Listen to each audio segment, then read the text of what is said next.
प्यारे बच्चों, good morning. आज मैंने आपको पिछले अलंकार में प्रतीप पढ़ाया था। आज मैं आपको अलंकार में पढ़ा रहा हूँ व्यतिरेक। व्यतिरेक अलंकार।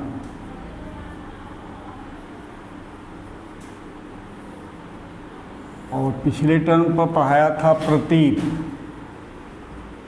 प्रतीप ये दोनों में बड़ा ही कन्फ्यूज़न होता है कि प्रतीप है कि व्यतिरेक है। इसकी परिभाषा है कि जहाँ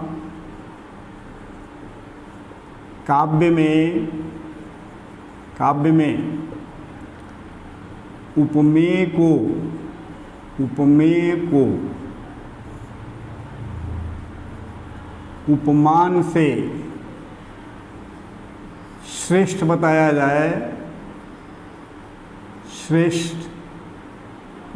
जाए, और उसका कारण भी दिया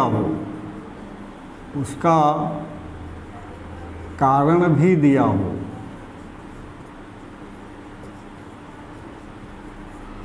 तो वहाँ व्यतिरेक अलंकार होता है। ये तो व्यतिरेक का परिभाषा हो गया। प्रतीप का अर्थ है कि जहाँ उपमेय और उपमान को उलटकर उपमेय बना दिया जाए, वहाँ प्रतीप अलंकार होता है। लेकिन प्रतीप में मैंने जो एग्जाम्पल कई ठो दिया है, उसमें भी उपमेय द्वारा उपमान का अपमान होता है। उपमेय को उपमान से श्रेष्ठ बताया जाता है। तो यहाँ कारण रहित होता है। यहाँ पर कारण रहित होता है, कारण नहीं दिया रहता है, और उपमेय को उपमान से श्रेष्ठ बताया जाता है। उपमेय को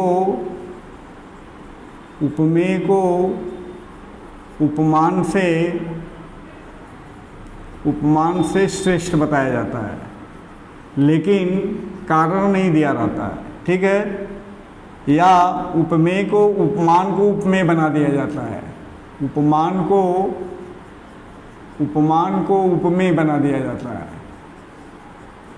बना दिया जाता है।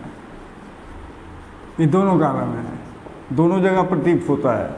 तो प्रतीप में और व्यतिरेक में अंतर क्या हुआ कि इस परिभाषा में जहाँ उपमेय को उपमान से श्रेष्ठ बताया जाता है, यहाँ भी उपमेय को उपमान से श्रेष्ठ बताया गया है। इसमें कारण दिया रहता है, उसमें कारण नहीं दिया रहता है। जैसे इसका हम देते हैं जन्म सिंधु।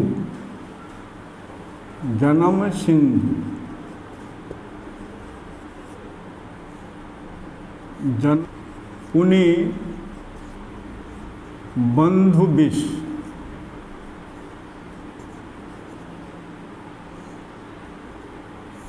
है दिन मलिन सकलंक।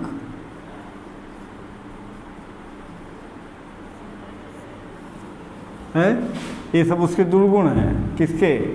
चंद्रमा के।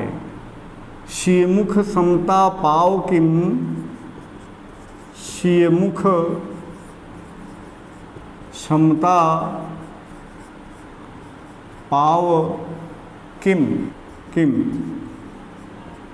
चंद्र बापुरो रंग। ये समझो पहले आप। जन्म सिंधु, चंद्रमा का जो जन्म है वो समुद्र में हुआ। समुद्र मंथन में 14 रत्न निकले थे, जिसमें से चंद्रमा था, लक्ष्मी था, अमृत था, विष था। नहीं तो विष भी था। तो जन्म सिंधु पुनि बंधु विष। एक तो उसका जन्म चंद्रमा का जन्म जो है सिंधु में हुआ। दूसरा वह विष का भाई है, हलाहल शब्द आया है। जब जहाँ पर समुद्र मंथन हुआ था तो हलाहल माने विष होता है।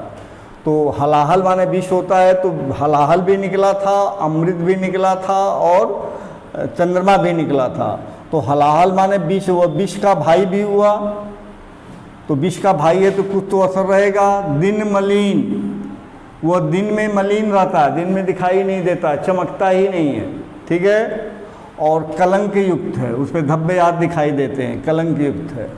सीयमुख समता पाव किम, अगर हम इस चंद्रमा की तुलना सीता के मुख से करें तो सीयमुख समता पाव किम, तो वह सीता के मुख की समानता कैसे कर सकता है। चंद्र बापुरो रंक, चंद्र जो है बेचारा रंक है, भिखारी है, दिन में तो भिखारी हो जाता है, बिल्कुल चमक खो देता है। तो यहाँ पर समत मुख, सीय मुख, ये उपमेय है और चंद्रमा से इसकी तुलना किया गया।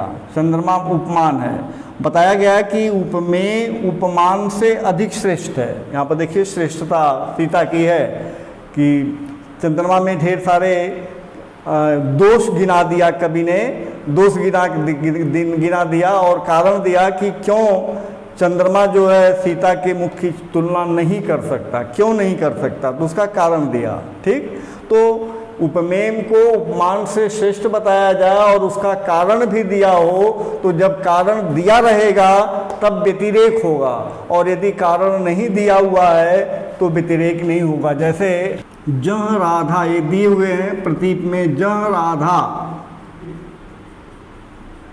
आनन उदित, जह राधा आनंद उदित निशवासर सानंद, निशवासर सानंद, तह कहाँ अरविंद है, अरविंद है कहाँ बापुरो चंद्र। और यहाँ देखिए जह राधा आनन उदित, जहाँ पर राधा का मुख उदित हुआ है वह मुख निशवासर सानंद, निश माने रात और वासर माने दिन, वह मुख जो है हमेशा रातों दिन आनंद से युक्त होता है। अब उसकी तुलना हम अरविंद से करते हैं तो उसकी तुलना में अरविंद कहाँ है, कहीं नहीं है। यानी कि अरविंद माने कमल, तो कमल जब सूर्य निकलता है तो कमल खिलता है, और जैसे जैसे सूर्य डूबने लगता है वैसे वैसे मुरझाने लगता है। तो अगर हम सीता राधा के मुख की तुलना अरविंद से करें तो वह कहीं भी उनके सामने, उसके मुख के सामने अरविंद माने कमल कहीं नहीं ठहरता। और यदि चंद्रमा से करें तो इनका मुख जो है रातों दिन चमकता है, जबकि बेचारा चंद्रमा केवल रात में चमकता है, दिन में तो चमकता ही नहीं। तो कारण नहीं दिया, तो कारण नहीं दिया, इसमें कारण नहीं दिया कि क्यों ऐसा हो रहा है, कारण नहीं दिया, तो कारण नहीं दिया तो यहाँ पर प्रतीप अलंकार होगा, जबकि यहाँ पर व्यतिरेक अलंकार होगा। ठीक है, व्यतिरेक में कारण दिया रहता है, बस दोनों में यही समानता अंतर है। एक सेंटेंस एक और देख लो, साधु साधु ऊंचे शैलसम, शैलसम किंतु प्रकृति सुकुमार, किंतु प्रकृति सुकुमार। अब यहाँ पर देखिए साधु माने सज्जन व्यक्तियों की तुलना शैल से किया गया। शैल माने पर्वत, दोनों जो है उच्च स्थान को प्राप्त है। साधु ऊंचे शैलसम, साधु जो है वह शैल माने पर्वतों के समान ऊंचे होते हैं, लेकिन बहुत कठोर होते हैं। कौन? शैल, शैल माने पर्वत, पर्वत कठोर होते हैं। किंतु प्रकृति सुकुमार, लेकिन जो साधु होते हैं वे कठोर नहीं होते हैं, वे स्वभाव से बड़े ही कोमल होते हैं, दयालु होते हैं। ठीक, कारण दिया, दोनों में कारण दिया। तो जहाँ पर व्यतिरेक होता है वहाँ पर कारण देता है। तो ऊंचे साधु ऊंचे शैलसम, साधु माने सज्जन व्यक्ति पर्वतों की तरह ऊंचे तो हैं, ऊंचे हैं। तो ये तो समानता हो गई। लेकिन विषमता क्या है? तो विषमता है किंतु प्रकृति सुकुमार, शैल का जो प्रकृति है कठोर होता है, जबकि सज्जन का जो प्रकृति होता है, स्वभाव होता है, वो कोमल होता है। तो अंतर मैंने बताया ना कि कारण दिया रहता है, अगर कारण दिया हुआ है तब जो है व्यतिरेक होगा, अगर कारण नहीं दिया होगा तो प्रतीप अलंकार होगा। जैसे इसमें मैंने दिया था पंकज शोभय चरण सम, पंकज शोभय चरण सम, अब यहाँ तो उलट दिया चरण सम, नहीं, पंकज माने कमल चरण के समान सुशोभित हो रहा है, तो उलट दिया।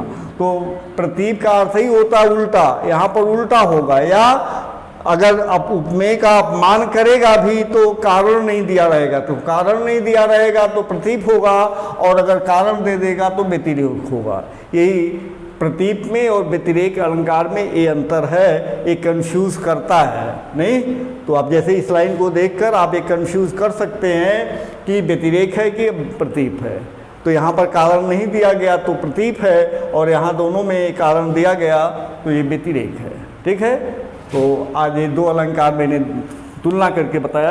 अलंकार तो एक ही पढ़ाया, कौन सा? व्यतिरेक पढ़ाया है। इसको आप देखिए, और अच्छा लगता है तो शेयर और सब्सक्राइब करिए। ठीक है।